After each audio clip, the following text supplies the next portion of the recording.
اور وہ فنا ہو جائے گا، مرجمیٹ ہو جائے گا۔ اللہ سبحانہ تعالیٰ اس چیز پر قادر ہے کہ وہ قیامت کے روز اس کو اپنے حکم سے دوبارہ زندہ کریں گے، اور دوبارہ اس کے جسم کو وہ ہڈیاں کہیں، اس کا گوشت کہیں گل سڑ چکا ہوگا، وہ سارا اکٹھے کرنے کی صلاحیت کون رکھتا ہے؟ اللہ سبحانہ تعالیٰ۔ اس کے علاوہ کوئی قادر نہیں اس چیز پہ۔ اس چیز کا نبیوں کو کوئی علم نہیں ہے کہ قبر کی منظر، نبی پاک ایسی کوئی بات نہیں کر سکتے جو قرآن کے مصادم ہو، کیونکہ انہوں نے اپنے ہاتھ سے قرآن لکھوایا، اپنے سامنے لکھوایا، ان کے قلم پر اترا، اور ان کی زبان سے یہ الفاظ ادا ہوئے، پھر جا کے قرآن بنا۔ میں کہتا ہوں اتنی جہالت ہے ان کی۔ آپ قرآن کو تو پریفر کریں، قرآن کو تو اسٹڈی کریں کہ آیا قرآن میں کیا ہے، اس کے بعد فیصلہ کریں۔ دوسری بات یہ ہے، دنیاوی ہے، کہ ایک بندے کو مچھلیاں کھا گئی، ایک کو جانور کھا گئے، اس کی قبر ہی نہیں بنی، ایک بندے کے لاشوں کو جلا دیا گیا اور اس کی راکھ کو سمندر میں دریا میں مار، اس کی قبر ہی نہیں ہے، تو پھر اسے کہاں آئیں گے اٹھائیں گے؟ یہ ایک بڑی مضحکہ خیز بات ہے، یہ بڑی ہی مضحکہ خیز بات ہے جو یہ بیان کرتے ہیں۔ پتہ نہیں انہوں نے داڑھی کیا رکھ لی، انہوں نے لائسنس مل گیا ان کو کہ ہم جو بھی بات کہیں گے لوگوں کو ماننی پڑے گی۔ پہلے اللہ کی قرآن کو تو پڑھو، اس کی تعلیم کو تو لو، اس کے بعد بات کرو۔ یہ بالکل ان کی پن گڑت اور بے بنیاد بات۔ قرآن قبر میں کوئی صدا اور جدا نہیں، بالکل نہیں ہے، یہ قرآن کی روح سے بالکل نہیں ہے۔ یہ پتہ نہیں کہاں سے لے آتے، کیسے لوگوں کو انہوں نے ایسے خواب خواب ڈرایا ہوا ہے۔ ہاں صدا اور جدا ہے، اس کا اختیار اللہ سبحانہ تعالیٰ کا۔ اللہ سبحانہ تعالیٰ یہاں تک کہتے ہیں کہ جس دن اس کا غصہ بڑھ جائے گا تو اسرائیل کو اور عزرائیل کو حکم دیں گے کہ ہر چیز کی روح قبض کر لو، فنا کر دو، اور اسرائیل کو کہیں گے کہ ہر چیز کو فنا کر دو، زمین و آسمان، چاند ستارے سورج ہر چیز فنا ہو جائے گی، اور اللہ سبحانہ تعالیٰ ان کو مارنے کے بعد ان کو بھی مار دیں گے۔ اور پھر کب تک زندہ فرشتے، جنات، انسان، تمام مخلوقیں مار دی جائیں گی؟ اللہ سبحانہ تعالیٰ ہزاروں سال زندہ رہیں گے، لاکھوں سال اللہ اکیلا بیٹھا رہے گا اور آواز دے گا کائنات میں کہ اللہ سبحانہ تعالیٰ کے علاوہ کوئی کائنات میں جزیر روح ہے؟ اللہ سبحانہ تعالیٰ کا کوئی جواب نہیں آئے گا، کوئی ذی روح جواب نہیں دے گا، کوئی ہوگا نہیں، ما سوائے اللہ تعالیٰ۔ پھر اللہ سبحانہ تعالیٰ بار بار آوازیں لگائے گا، اتنے جل جلالہ وہ غصے والا ہے۔ اللہ سبحانہ تعالیٰ بڑا رحیم کریم ہے، لیکن آپ لوگ اس کے غصے کو نہیں جانتے، یہ صرف انبیاء جانتے تھے، اس لیے تم چوڑے ہو کر پھرتے ہو اور اللہ سے ڈرو، اللہ سے ڈرتے نہیں۔ فرقہ بازی کو بنایا ہوا ہے، بہت سارا دین میں انتشار ڈال دیا ان مولویوں نے، اور خوف خدا نہیں ہے۔ یہ سمجھتے ہیں جی کہ ہمیں فلانا بخشا لے گا، فلانا، کسی کی طاقت نہیں بخشانے۔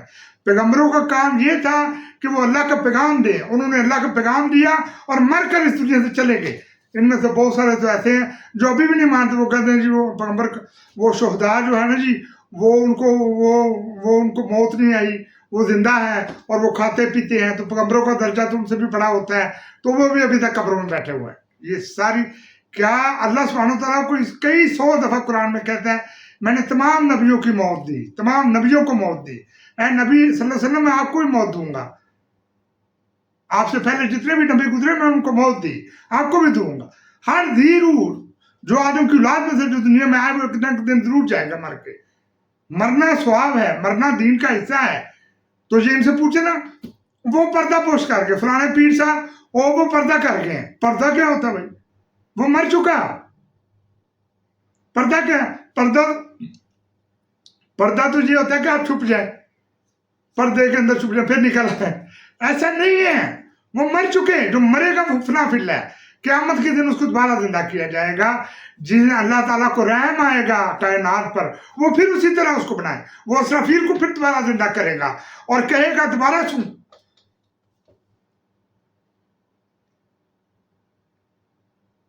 وہ اسرافیل کو دوبارہ زندہ کرے گا اور کہے گا دوبارہ سور میں پھونک مارو، وہ دوبارہ سور میں پھونک مارے گا تو ہر چیز دوبارہ نکلنا شروع ہو جائے گی قبروں سے۔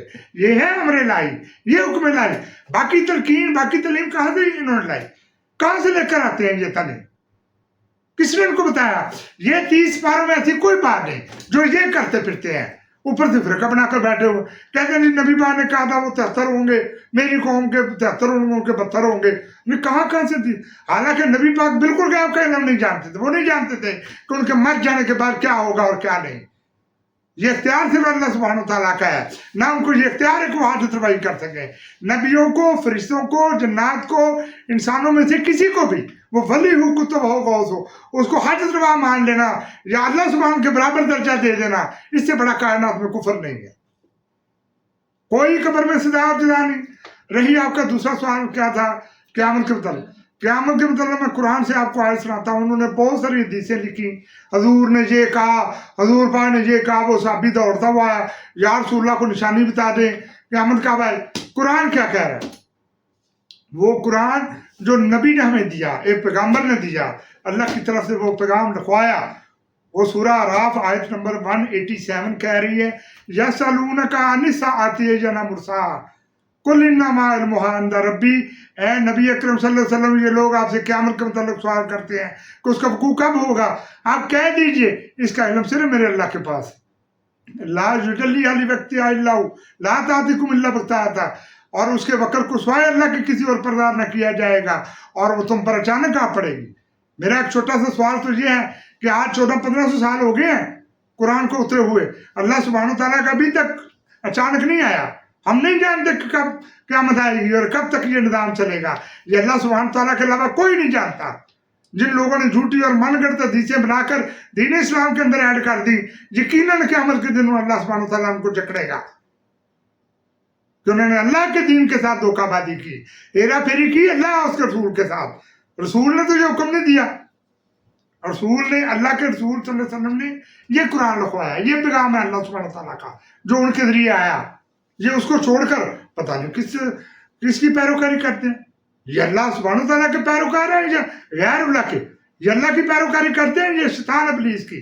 کس کے پیروکار ہیں یہ بالکل ان کی باتیں من کرتے ہیں. قرآن کی روح سے کوئی قبر میں عذاب اور سزا نہیں ہے، اللہ میں کہتا ہوں. اور نہ ہی کسی کو ذی روح کو پتہ ہے، کسی فرشتے کو، کسی نبی کو، کسی انسان کو کہ قیامت کب آئے. یہ میں چیلنج سے کہتا ہوں، پوری دنیا کو چیلنج کرتا ہوں، دوسرے مذاہب کو بھی چیلنج کرتا ہوں. وہ لے آئیں جس کتاب میں یہ لکھا ہو کہ کب آئے گی. نہیں لکھا. یہ علوم ہے اللہ سبحانہ تعالیٰ کے. یہ کائنات اللہ سبحانہ تعالیٰ نے بنائی. یہ سولر سسٹم، یہ گیلیکسی، یہ ڈوری، یہ کاسموس، یہ یونیورس، یہ ساری اللہ سبحانہ تعالیٰ کی پروڈکشن ہے. یہ اس کی کریشن ہے. وہ کریچر ہے آج ساری کائناتوں کا. اس لیے اس کے علوم اس کے پاس ہیں. نبیوں کو اس نے اس لیے بھیجا کہ اللہ کی توحید کا پرچار کرو اور اللہ سے ڈراؤ.